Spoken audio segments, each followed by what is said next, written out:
right, and he is at the door. Bennett is staring us scary. down. We're waiting. Were we right on Ohana, by the way? Yes. Okay, Oh, we were thanks. right. Okay, we were Okay. right on Ohana. So All right, good. there we go. No, we've never seen it's- Lilo and Stitch. It's no. been a while. How old was I when I saw Lilo and Stitch? So you're older than me. Get old man. Leave.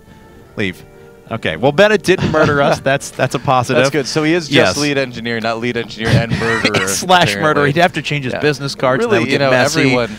everyone could be, job title and murderer, potentially until they murder someone. So here, Now I'm we scared have of everyone. our Zerg player, Slayer's CoCa. He's a Zerg player and murderer. Yes. Unless he doesn't kill anyone, then he's just a Zerg player. Well, but he is our blue Zerg player here Yeah. on Ohana in the top left-hand corner of the map, and his murdered opponent Squirtle last game. in the lower right-hand corner, trying to eventually turn into Blastoise. For now, he is just StarSquirtle, our red Protoss player, up 3-2. Sometimes it's better not to let your Pokemon evolve. So I think the StarTale coach right now, every time Squirtle's evolving, he's like, no, B button. B button right now. You're still going to be Squirtle for a while. I don't know. What Pokemon did you keep that you decided not to evolve? I know there was some. I don't know. I can't remember. It's been a long time. But Magikarp? Were you one of the guys who kept Oh, like of course. voluntary Magikarp? Hey, level 99 Magikarp. Let's do Yeah. this. Yeah. I'm pretty happy with that. Splash over and over again. It's not very Or effective. flop. I don't know. I don't know Yeah. what it was. But I know what our opponents or our players are doing. It's going to be probably 3 hatch, no gas for Coca and Squirtle. No. Going for a Forge expand. I know, hard to believe. Yeah. It is a standard, and it is cool. I mean, I feel like in the first year and a half or so, maybe even up to like the first 2 years, there weren't really like standard builds in StarCraft 2. There were a lot of things people did for a couple months and then stopped doing. But Yeah. now, especially in Protoss versus Zerg, we see a real standard opening that never really changes no matter what the mid-game and the late game is. I mean, you have maps like Telder and Mulcher where Zerg just simply can't do it. But in general, we're finally seeing a matchup go to very, very standard openings. And even something like TVZ, people thought that Reactor Hellion was going to last forever, and now that's even starting to change a little bit. Well, So- yeah, I mean, 5-range Queen makes that quite a bit different Exactly, story. yeah.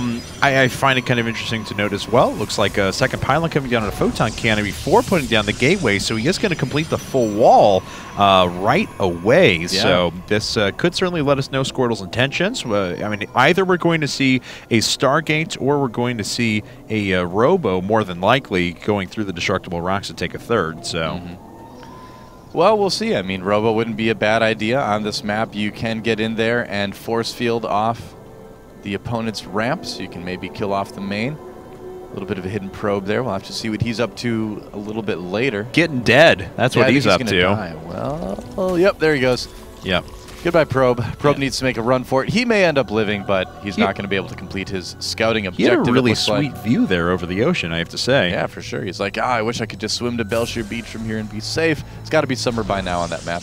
Yeah, that's true. So, but would he really be safe on Belshire Beach? That's a real question. So, No. Yes. Probably not. well, let's see here now. As third hatchery just about to finish up, and CoCa has gone after everything we've seen in the past few games out of him, taking that third first of all, making sure that he starts his creep spread out nice and early. Squirtle is kind of the wild card now, and it's going to be interesting to see what he ends up moving into. Just sitting on those 2 gas for now. No super early third and fourth gas. His cybernetic score just about to finish up. We'll see if we get that Stargate play or if it's going to be something else. When you see something like this there's every once in a +1 while, right away. I feel like thinking about Dark Shrine, but that's very rare. I don't think we're going to see it this game, obviously, with that +1 on the way very quickly. But all of this is, I don't know, there's a couple different things you can do out of it. Like you said, I mean, Warp Prisms are an option. Gateway pushes are another option, so we'll have to kind of wait and see. Especially with that +1 was started just before Warp Gate technology, although he's expending all of his Chrono Boost on the Warp Gate technology itself. So good possibility we'll see just a bunch of those gateways thrown down here in a second. Yep, now back on the CoCa side of things, just kind of droning, doing things fairly normally. He is starting his first 3 gas. He does like to get 3 gas instead of 2 gas like we've seen a lot of times. And we'll have to see what he decides to use it for. Yeah, and he usually does this as well, was what I was just about to say. He'll take the Roach Horn at the exact same time that he puts down his 3 gas, so he's a little bit later to +1, layer tech, things like that. But he is able to make sure that he can produce a ton of defensive roaches if his opponent decides to pressure early. As we can see now, though, it's a 7-gate. Yep, that's right. Same build as we saw. Oh, and the Overlord does scout 3 of those gateways, so he will have a bit of information.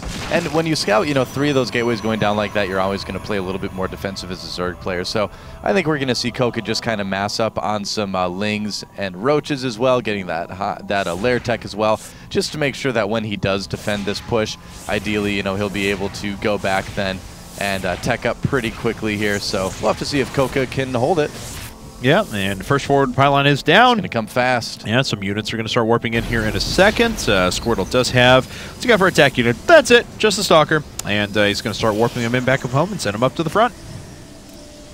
Yeah, that's a smart decision, too, because oftentimes, when a Zerg is suspecting this, they'll have a group of Zerglings out on the map to counterattack right when you move out, too. But if you use your first warp in at your base and move out with that force, a little bit tougher for a Zerg to think about doing that. And there are those Zerglings thinking about going for that counterattack. They did look for pylons and things as well. And he may be able to pick off this probe if he can. That'll be really nice for him. Oh, he turns around. Yeah. Going after that weak Stalker instead, it looks like. Yeah, he was going to run smack dab into a huge group of Stalkers, so pretty good decision for him to back up, but running into yet more, so Squirtle just warping in really, really effectively. However, this has turned CoCa over to just almost pure unit production now, but as we can see, trying to push back a few of those forces, the rest of the Stalkers are going to gather up. 4 Overlords on the way, and that's really what's holding CoCa back at the moment from producing more stuff. Yep, he's got to be very, very careful, though. He really wants to kill that pylon, but he needs to get those Roaches out of there, too. Okay, barely getting those guys back on creep before it was too late. He just lost 3 Roaches and a Zergling to take out that pylon. Taking that pylon is very, very critical. Absolutely worth it. Yeah, I mean, it's a calculated risk, and I think Squirtle knows that this push probably isn't going to end the game for him. He is getting that Twilight Council now, and CoCa going for a little bit of a counterattack. Zergling speed is done. Yeah, I think he's looking to delay and looking for more pylons as well there. So looks like these Stalkers are going to be able to pick off a few units, trying to get in there to do damage to the Stalkers, but it's just not going to work. So Squirtle, unfortunately, not able to get any real damage done there, and his opponent just continues to macro up, but just sitting on 56 drones for now. Now, I wonder what he's going to tech into out of this. Ohana is a map where you usually see very standard Zerg late game where they go for the Infestation Pit, go for Hive, and things like that. But we have seen a couple Zergs from time to time go for Spire as well. But it is going to be Infestation Pit for CoCa. So, yeah, he's going to want to go into Hive, get the Broodlords out. On Ohana, you can do Ultralisks every once in a while, but Broodlords are still kind of the standard, I guess you could say. But he's going to be pretty safe. He actually defended that 7-gate really, really well. Now, we've discussed a few times that, there are a few different ways to kind of go all in. You can go tech all in, you can go economically all in, you can go, just straight up try and kill your opponent with cheese at the beginning of a game. Squirtle's not in an unrecoverable position, but if he doesn't do any real damage pretty soon, he's not going to have a robotics facility out, he's not going to have Stargate out, he's not going to be on Templar tech right away. It's going to be very difficult for him to try and combat an opponent who's already moving up to Pathogen Glands and eventually to Hive soon. Well, he did get +2, right? No, he actually didn't get +2. Okay, so just kind of using all those resources to just make Stalkers, maybe trying to pull a little bit of a surprise on Slayer's CoCa. CoCa, I don't think, is expecting this to kind of come so fast, and he's actually going to go for a counterattack.